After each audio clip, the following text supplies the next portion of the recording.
My name is TheAdipose. And my name is ClariePose. And this is HayDay. And this is Farm of the Week. Number 1.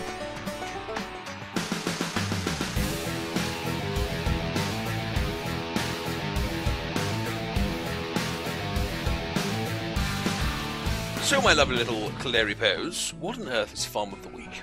Well, Farm of the Week is where we pick one really great farm to show everybody else. Because I don't know if you're anything like me, but sometimes when I pop into my neighbours' farms, just to pick up something in their roadside shop. Just to have a little purchase, little browse. A little browse. I like to have a little bit of a nose around their farms, just to see what they're kind of doing with all of the different decorations, how they're organising their farm. And we've seen some great ones along the way. Sometimes there's just a farm that makes you stop and go, ooh. Exactly. And so we thought we'd share them with you, lovely guys. So whose farm is this? This was your choice for our Farm of the Week number 1. Yes. Whose is this? So this farm is Santos' farm.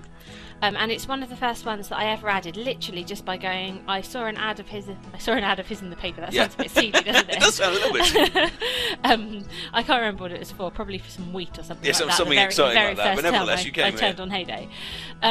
And what I found when I got there was, well, first of all, he is a very high level. I think he's at like level 86 by now. Yeah.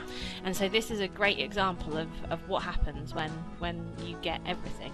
But it's not just everything kind of plunked all down you. It's a very well organised, well arranged farm, isn't it? One thing I'd really like to bring out of Santos' design is this kind of waterfall feature at the top here, because it's actually about, as far as I can tell, it's about 7 or 8 different decorations all kind of shoved together. As you're probably aware, in one of the later levels you can buy a waterfall, but this is not one waterfall, this is actually 3. And what's really nice about it is the fact that he's taken the decorations that are in the game, lined them up, and actually created his own decoration, like a custom decoration, if you like, which is something I've seen on kind of other games as well. Now, is there a fox in that waterfall? Oh, he's just come out. Oh, there we go. Oh, little fox. That's a secret little den there. But yeah, so he's taken those 3 waterfalls, lined them up so it looks like one is flowing from one into the other, and then he's taken a whole bunch of these statues and lined them up carefully, so again it looks like the water is flowing from one to the other, to the other, to the other. And it just makes a really nice kind of centerpiece to the farm as well. Like, it's placed kind of in the middle of the farm at the back, and so if you can imagine you lived in that farmer's house and you kind of walk out the back, it's in the middle of the kind of the garden. And I just think it's something unique and unexpected, like we said earlier, just something that makes you kind of stop and kind of go, that's a really nice use of decorations. And it works quite nicely in that little area where he's got his horse's paddock and his kind of pets area as well, doesn't it? It kind of separates the working farm from the nostalgic farm. What did you particularly like about Santos' farm? One thing that I found really interesting about Santos' farm is exactly how he has divided up all his areas, because as you very rightly pointed out, he does have these distinct areas. So he's got his kind of working area, like the food mills and everything there, his animals area, his where he grows stuff.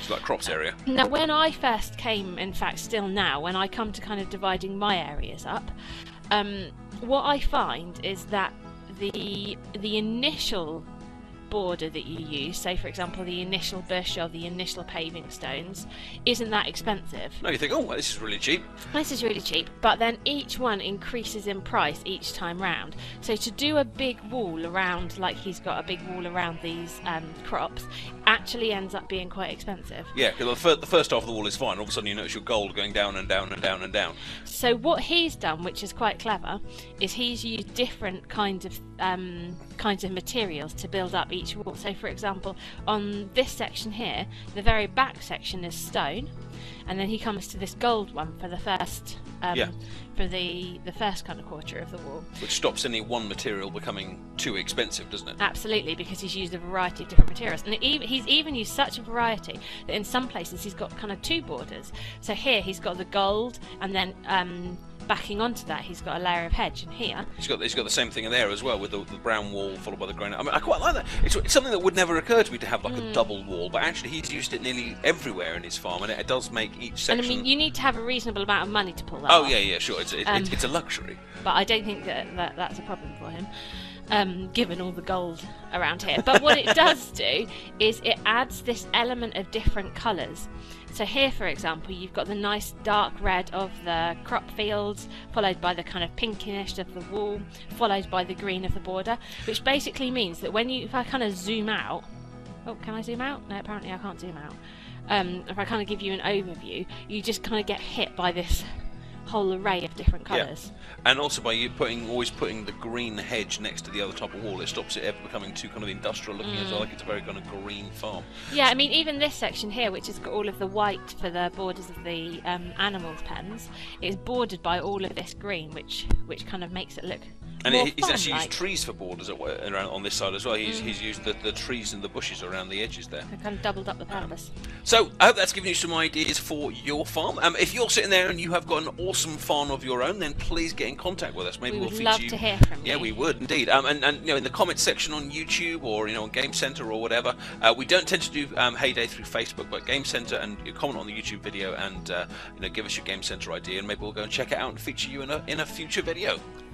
So, thank you very much for watching, and please like the video if you have enjoyed it. Don't forget to subscribe to the channel, and we will see you soon. My name is TheAdipose. And my name is ClariePose. And this was HayDay. Bye-bye. Bye.